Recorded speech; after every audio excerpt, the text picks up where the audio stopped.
панички. Изпълнението е индивидуално, разстоянието са от около 150 и около 180 метра. Стрелковата позиция е легнал без ограничение. Са 2 броя панички за ловна стрелба. Старт сигнала ще е стрелкови таймер, стоп сигнала ще е вербален. Ще е стартов сигнал, състезателите зареждат оръжието и отстрелват мишените в рамките на 30 секунди. Изстрел след стоп сигнала анулира резултата. Ебай!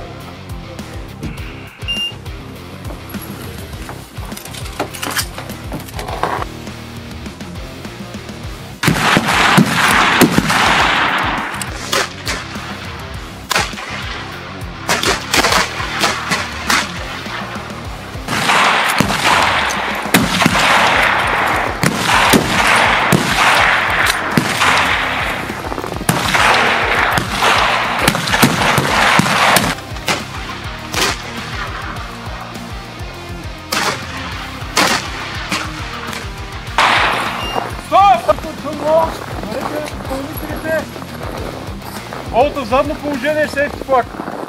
Упражнението с паничките е ценно с това, че целта е малка, в същото време има смяна на дистанции, която трябва да бъде извършена по скала, за да се спести време и няма, за да не се правят кликове на оптиката и се упражнява динамична стрелба по различни цели.